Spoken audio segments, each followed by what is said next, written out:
Namaste everyone. I am Rani from Indonesia and my partner Delia. Good afternoon everyone. It's nice to meet you all here. First of all, I would like to thank to all panelists, also director of IFES Nepal, and also all women leaders here. Thank you for this opportunity. This time I would like to present about the She Leads program in Indonesia. In Indonesia, me and Mbak Rani, we are participants of the She Leads pilot intermediary training in 2022. So what is the program and how it works?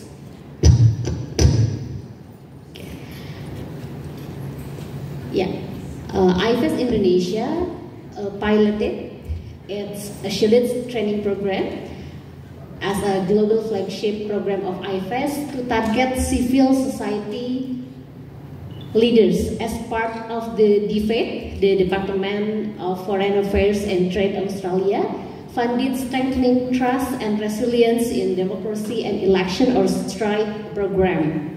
So thank you for Australia. In contrast to the She Leads Indonesia training program, which has held in 2016, 2021, and 2023, which is targeted women who will participate in electoral management bodies recruitment. But this program, She Leads pilot intermediary training in 2022, focus on empowering women working on a wide range of civil society issues to support their professional development and advocacy goals ahead of the 2024 elections, because Indonesia will hold election in 2024.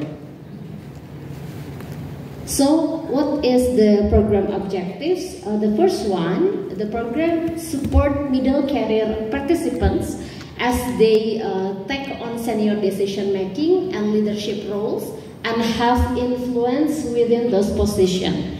And the second one, the program objectives is to build the capacity of participants to be inclusive, ethical, motivational leaders that deliver the results.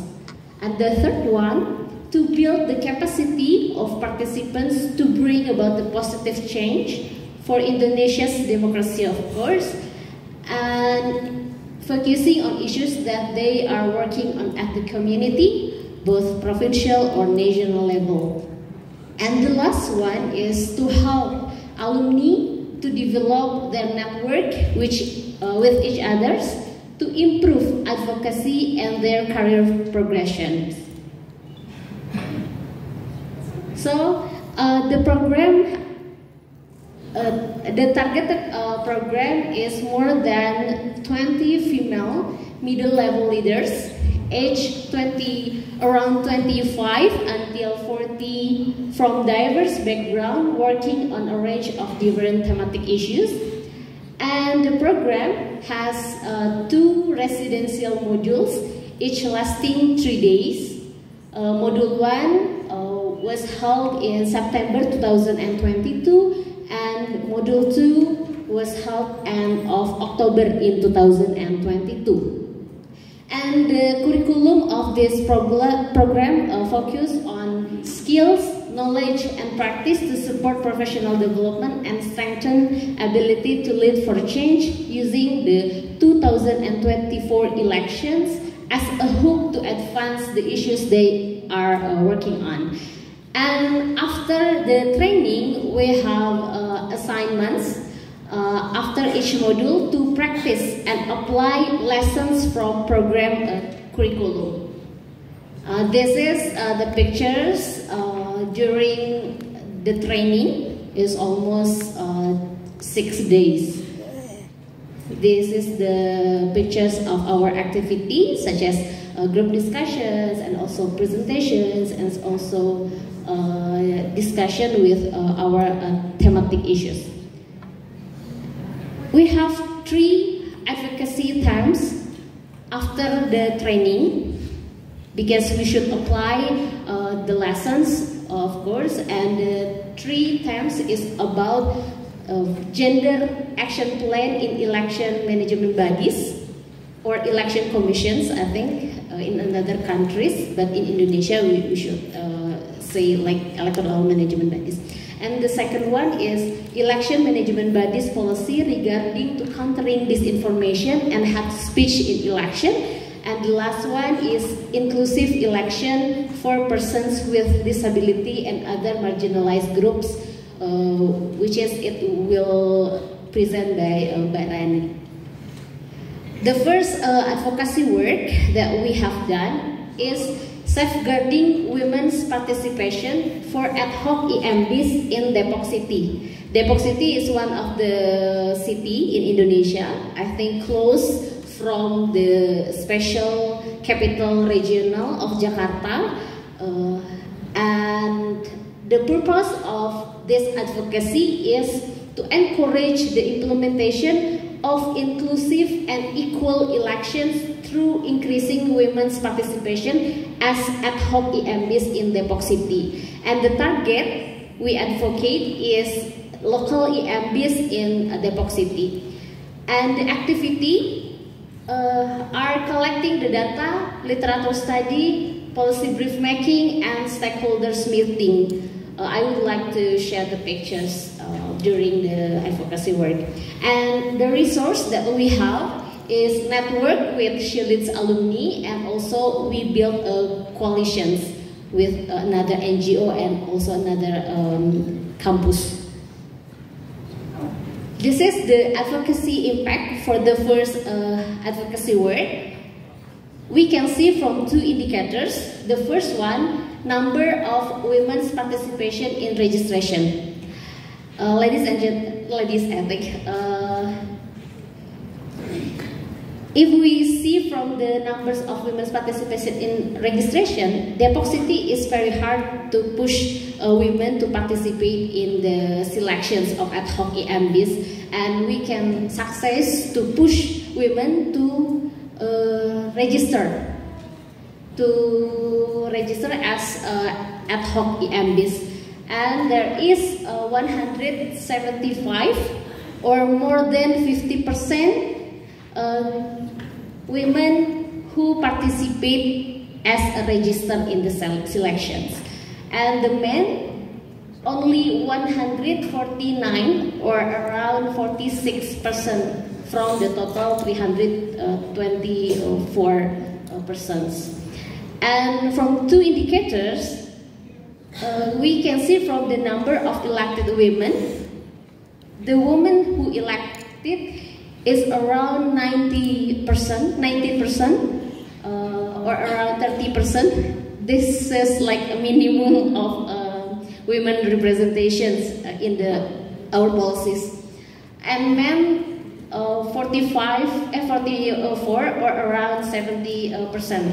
Yeah, I think this is minimum, but this is very hard to achieve like this. This is the pictures for our advocacy work from the training, and also how we can making a policy brief and also stakeholders meeting. And actually the stakeholders meetings or actors in the stakeholders is one of the Shillits alumni, so it makes us easier to push our agenda of advocacy. And this is a national level of EMBs. We advocacy also for the regulation. And the second advocacy agenda is about election management by this policy regarding to countering disinformation and hate speech in election. The advocacy work accomplished first monitoring the development of policies related to disinformation and hate speech issues by the government, and the second one conduct stakeholders mapping related to this issue. And this is the follow-up action. The first thing we was held a dialogue with EMBs, which have formed a task force to monitor social media to ensure that such monitoring efforts do not violate freedom of expression. And the second one, communicating with digital platforms and the Indonesian government about specific disinformation policies. And the third one, create recommendation and strategies to be communicated to stakeholders during hearings and raising public awareness and literacy about this information, because public literacy is matters also. Okay, and the third, our agenda will explain or will continue by Mbak Rani. Okay, everyone, now my turn. This is my point, what we do in inclusive election for persons with disability and other marginal group. We have advocacy goals that ensuring that persons with disabilities can utilize or exercise their political right to vote, be elected, be appointed as election organizer directly, publicly, freely, secretly, and independently without any obstacles. And the target of our advocacy is to the EMBS, of course. Next. What we do, or I do in advocacy activities. First thing is hearing with EMBS, which is involving person with disabilities, and then conduct socialized activities which was initiated by person with disabilities, and create MOU with EMBS regarding the involvement of person with disabilities in organizing election. Okay, and then this is what we get the achievement and impact after we do the advocacy. First thing is increased number of voters with disabilities, because before many of disabilities no data in the government, so we push the data collection data of disabilities person, and also increased number of persons with disabilities accepts it as election organized. So we push many of disabilities person, women of disabilities, to join or to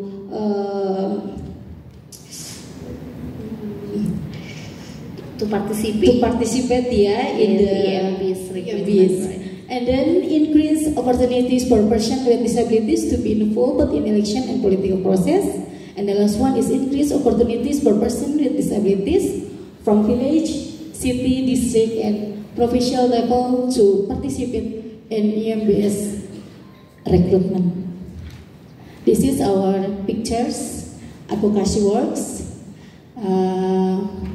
in Bekasi, yeah, in my province also.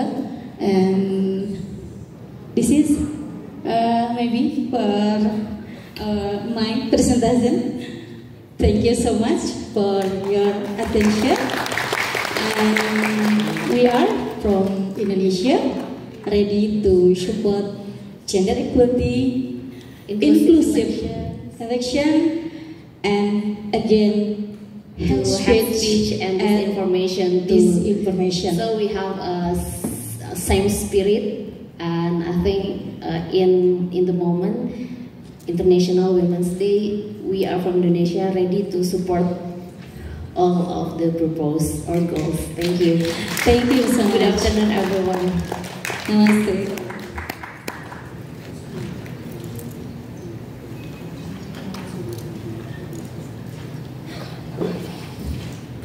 Thank you so much, Team Indonesia, for this wonderful presentation. We are also in solidarity with the gender equality